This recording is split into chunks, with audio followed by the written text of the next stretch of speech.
Welcome to Whisky.com, where fine spirits meet. My name is Horst Lüning, this is my son Ben, and today we're here at the Douglas Laing office company here in Glasgow, and we're tasting some cask strength whiskies for probably later use in our company. And at first I would like to introduce the Douglas Laing company. It was founded in 1948 by a man called Douglas Laing. And now his son Fred is running the company, and his son-in-law as well.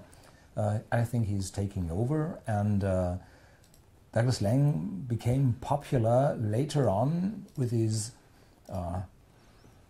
Big Pete whiskey, where you see a sketch of a person with a big nose for a smoky Islay whiskey, and succeeding from that, there were regional malts coming up. What we have here, a small miniature set which came up 1st of October, and here we have the remarkable regional malts. And the phone is going. What's going on there? Yeah, and here you can see the Big Pete as the Islay malts and the Highlands, and yeah. So this is one range. Douglas Laing has, beside that, some blended whiskey operations running, quite big ones, and as a specialty, the individually bottled, most often single cask whiskies, single malt whiskies, which a huge variety of brands, of distilleries. And yeah, you would see a few pictures on our website later on, where I took photos of the very, very many different brands. One of the most famous for us is the style of a particular range of bottles, where they replicate the old carafes or flasks from, well, the 18th century. And yeah, it's wonderfully made, and just the right presentation for good old whiskies. Yeah, and what I found on this bottle is the top is very interesting, because they say to open, twist upwards. So they actually have the right instructions for how to open a whiskey bottle. You don't just open it like that, you twist it and twist it out. So, and I think I have a video online. Yeah, telling about how to open a whiskey bottle the right way. Yep. Yeah. I think you stretch the twist and pull in just, I don't know, 20 minutes or something like that. Yeah. It's just I'm giving twist and pull. Yeah, because I give the mechanics. Yeah, the mechanics, why you do it. If you understand the reason, then you will never forget to twist and then to open. Yeah, today we're looking into some single casks which are still residing in the warehouses. One is a Glengoyne, 9 years old, and the other one is a Mortlach, 10 years old. And they are in cask strength. This Glengoyne is 58.6. And what's special with this Glengoyne is that it's not matured in sherry casks, which is quite popular for the, or regular for the normal range of original bottles from Glengoyne, but this one is lighter, probably from the hogshead or refill hogshead. So this is the first one. The good thing is today we're flying back to Germany, but it's his drive to the airport, so he's on with the nosing and I'm in with the nosing and the tasting. Yeah. So don't drink and drive, but... Mm-hmm. So I wonder if I smell a lot on this. You always see the people having a grand bill, sniffing in. How much alcohol will I get through my nose in my blood? Not enough. Not enough. No, not enough. But how much? Not measurable. Yeah. If you breathe in just before a breathalyzer test, okay, but not like that.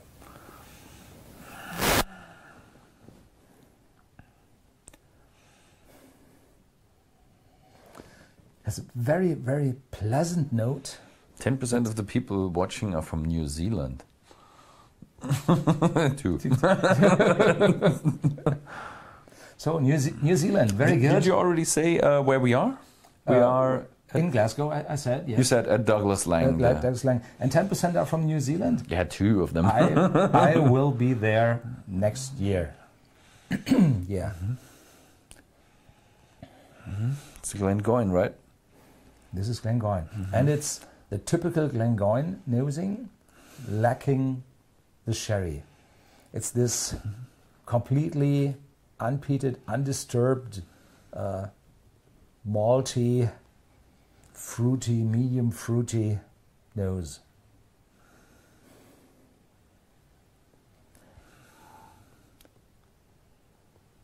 Yeah, it's a fruity character, pleasantly nice, little bit of sweetness, a little bit of a hint of a bourbon character, a faint bourbon character.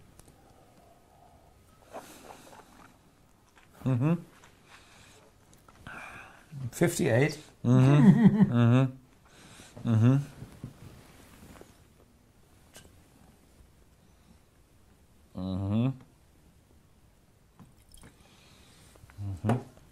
Oh, you're still a little bit over 50. Not enough.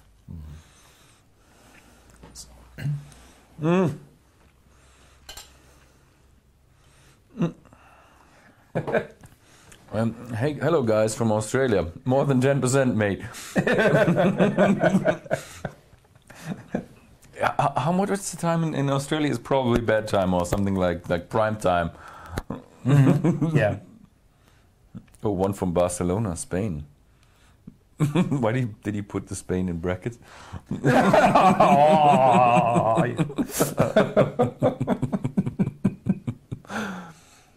From Catalonia. Yeah, but that's still Spain, I think.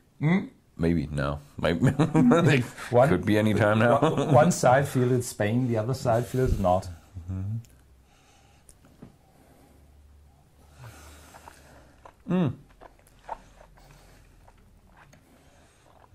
This extreme vanilla and caramel is missing, so it's not the fresh cask used or first fill, so it's second fill definitely, and the distillery character is more present. With a hint of water, it gets more round and more pleasant to enjoy. Yeah, it's a fresh, fruity hint of pears, but also a bit of a berry character.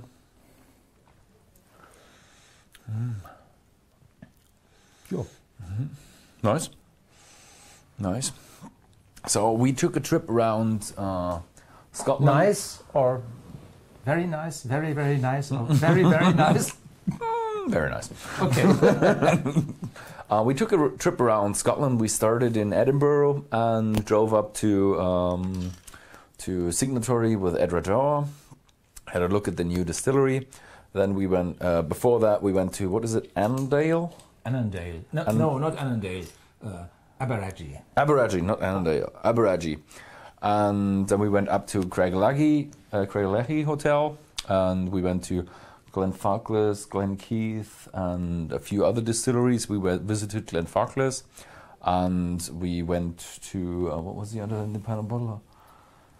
There was Duncan Taylor. Duncan Taylor in Huntly. Now we are at Douglas Laing.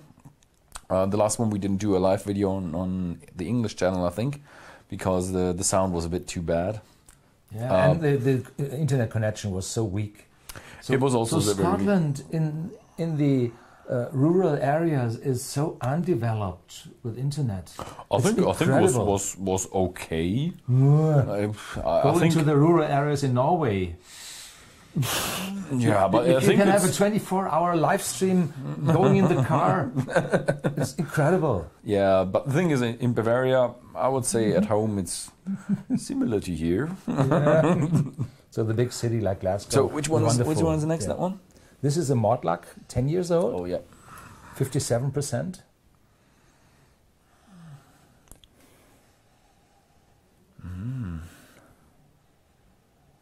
It's a little more damp,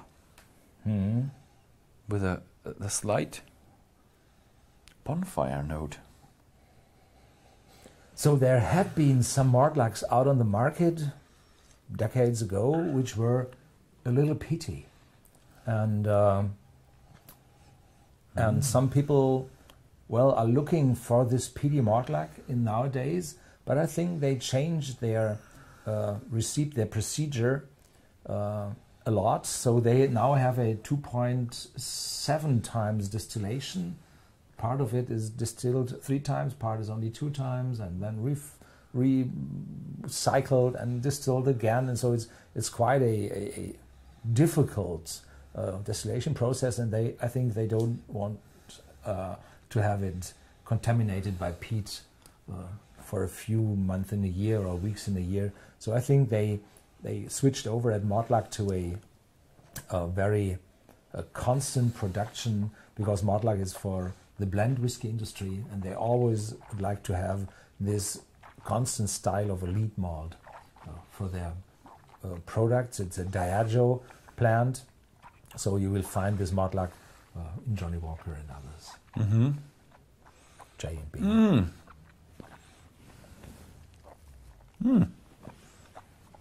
57 are quite round, but I'm used to Octomore as well. But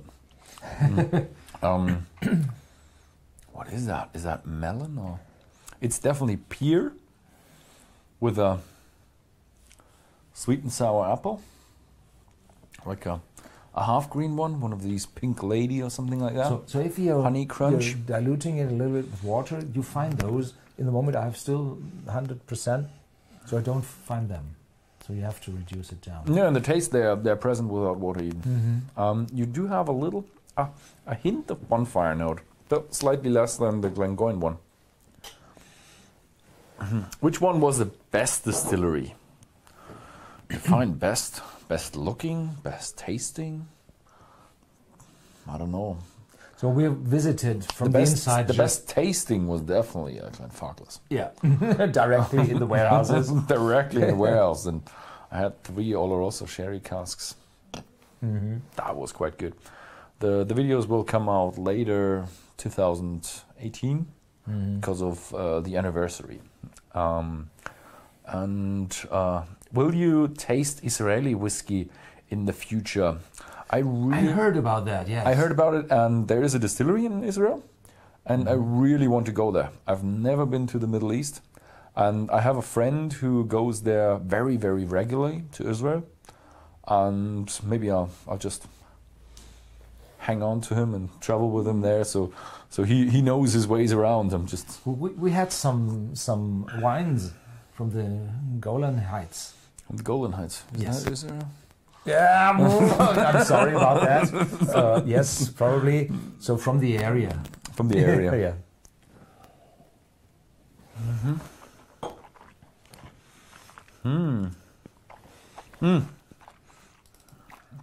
Horst, when you are in Auckland, go to the Jefferson's bar. They have 600 different whiskies. Okay. Auckland is part of New Zealand, right? Or is that Australia? No. Or is it New Zealand? But I think did New Zealand change their flag already? They wanted to change the flag because of the similarity to Australia.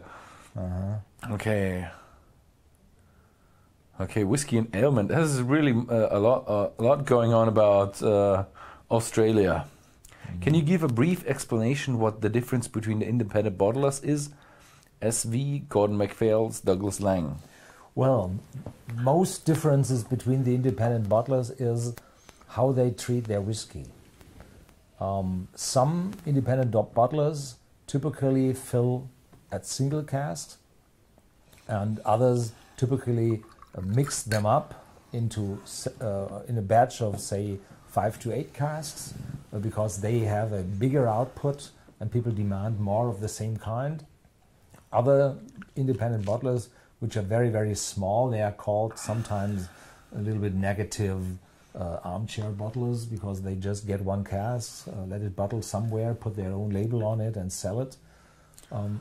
So there are very few really big independent bottlers. Say big is also in terms of they have a few dozen employees, and I think the leading ones are Gordon MacPhail, which are also the oldest, continuously operating over 130 years now, I think. Then Signatory Vintage is one of the very interesting. They have 30 years anniversary next year. Then there's Douglas Laing, of course. They are not that well known for the independent bottlings because most of their operations is blending, but the independent bottles grow very much in size or in sales. And then there's Ian MacLeod, of course. And then after those four, the next upcoming independent bottlers are quite small. So there is a group of leading independent bottlers, and then there are a lot of smaller ones. And having constant quality over the years isn't that easy for the smaller companies because they do not have this steady inflow of casks.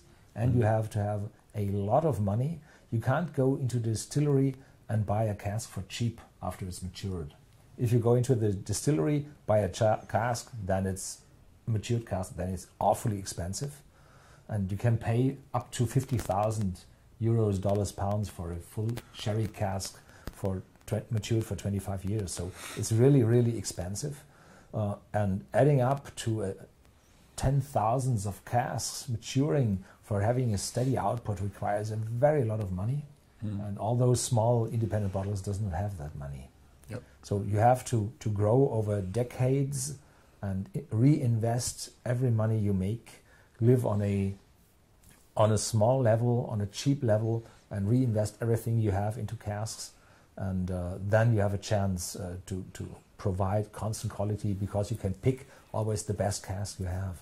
So you're allowed to bring the casks to the distillery, have them filled, not at every distillery, and you have to take half or a full truckload, otherwise they won't sell because distilleries are big and want to have one invoice for 40 casks. And then you have yourself looking for a place to store and to mature them. So it's not that easy to bring up an independent business with a constant flow of casks. That's the real problem. One guy said Golden Heights Distillery, Milk and Honey Distillery, Pelter Distillery. I knew the Milk and Honey one, but Golden Heights Distillery and Pelter Distillery? Well, yeah, Pelter Distillery. No. Yeah, so there are three. Interesting. Okay. Just about the referendum, how they hold the flag with the Scotch whiskey on it.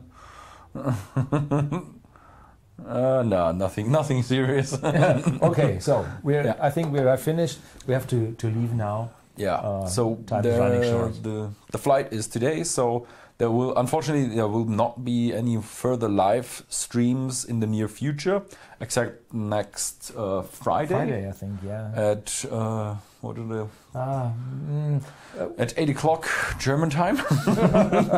So it's gonna be. I think it's gonna be early afternoon in New York, something like that, and a bit earlier even in, let's say, California, and yeah, you have to look it up. And the other time regions, quite late in Singapore, or very early in New Zealand and Australia. So okay, yeah, thanks for watching. If you found this video interesting, then please feel free to forward it to your friends, and see you next time. Ooh.